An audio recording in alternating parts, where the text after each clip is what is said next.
Pisces, and welcome to Easy Does It, your mid-year reading from Planet Waves. I'm Eric Francis Compolino, your astrologer for the next hour or so, or who knows how many of these things you are listening to. In any event, welcome. Thanks for joining me. Thank you for your business, and more than that, thank you for your trust. I'm here with the last in the series. I have gone in order. It has taken a while. I would say that easily this is by far the most challenging set of video readings I have ever done. I don't fully understand why, except to say the energy is very, very dense right now. Like you, I am a kind of a soft, subtle Pisces, and I'm feeling the pressure and feeling the heat and, have invested my summer doing this, and it is just kind of gone in such a way that I've had to do this very meticulously. And it began as a written reading, and I had to transform it into an enhanced video reading.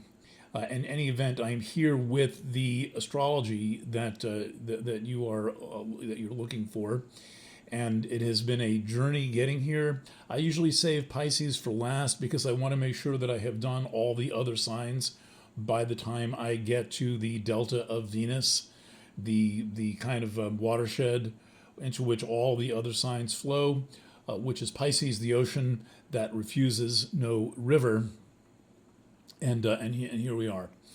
So, about all this density. So there's a lot of electricity going on right now. I mean, like a lot of electricity. I'm sitting at a desk with no fewer than 20 electrical objects on it. Doesn't even include my phone or any phone. You live in a home that has basically been wired top to bottom with electrical objects. If you are part of these smart toaster, smart rice cooker, smart fridge, air conditioner, smart car, OnStar, something like this, you are among us who are just ensnared in this web, and a lot of the density is that web. A lot of the density that we are feeling is essentially, let's put it this way. If you were to look at any one person alive right now, just normal individual, participating in kind of your average everyday activities like, going grocery shopping, watching your kid play Little League or soccer or something, going to work, and you were to look at the amount of surveillance placed on any one individual and walk that back 10, 20, 30 years, it would look like that one individual was like potentially the most serious spy in the history of the world, because they're being surveilled every place they are 24 hours a day, practically everything they say, think, and do. And that's all of us right now. And we were not made for that. And you were not made for that. You were made to be some kind of an artist. You like music. You like critters. Don't you feel like when you're sitting on the couch with your dog or your cat or your fox or somebody that you were made to do that? Pisces was made to hang out with critters and go out on a sailboat and go to the beach. And yes, we are very productive workers, but there has to be an element of beauty to the work that we do. There's nothing that could ever be sterile or cold about what a Pisces does that would be in any way worth doing. And so here we are in this world where now suddenly we are kind of basically,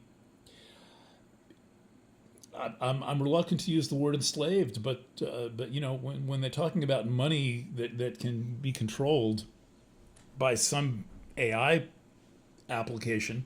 And so my role as an astrologer is to help you see, in my view, you may have a different job for me, and maybe I'll fulfill it.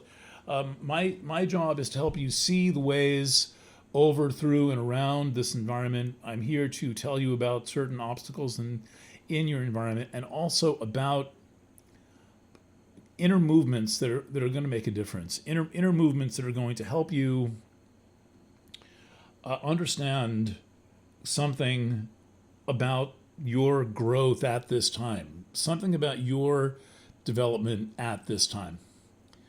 And that, I think, is likely to be helpful because there are really two environments that are in a dynamic interaction. One is the environment outside of us. This is largely a technological environment because the technological environment has, for most people, stamped out the natural environment and the natural social environment.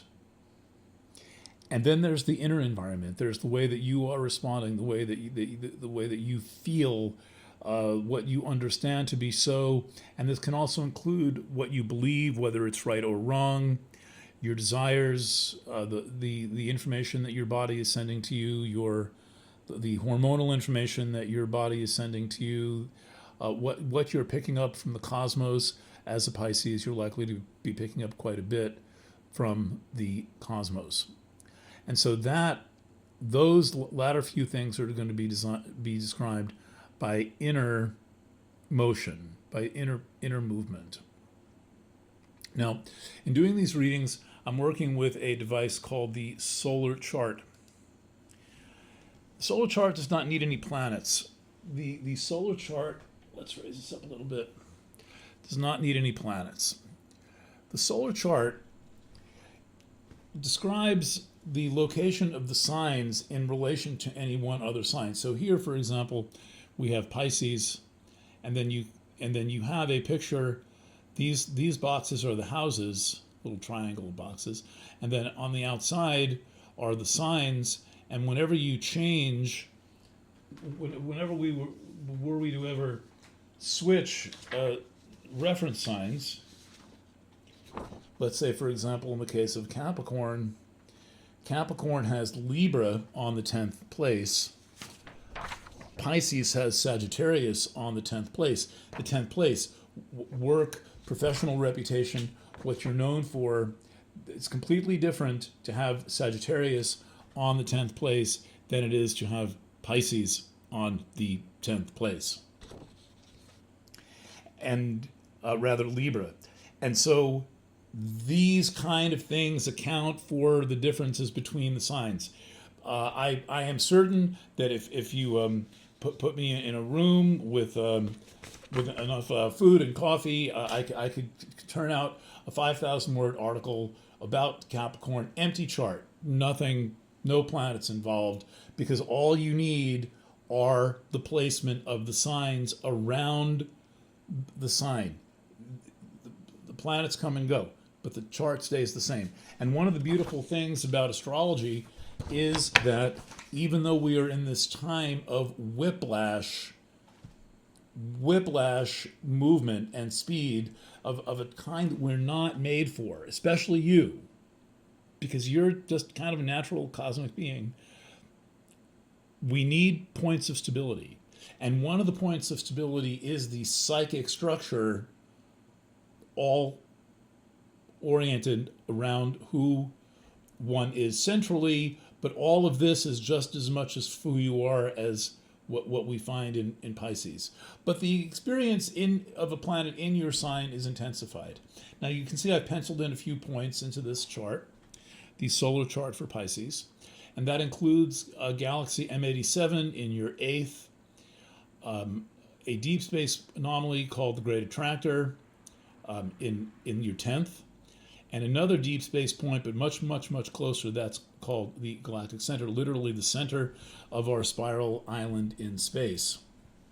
And I only use three. I use 3 deep space points to triangulate for orientation, for something that is just there, that is just a natural feature in the landscape of space-time that's not just whipping along. One of the things I've noticed now that I've been watching the planets move for 30 years is that even things that are very slow movers seem to just keep on going. Things that have like a 600-year orbit keep going. Chiron, 51-year orbit. It just keeps going around. We're about to reach the Chiron return of Chiron. All right, so of the things that are moving, let's look at. I've got to just look something up here. The orbit of Nessus, I think, is about 121. Orbit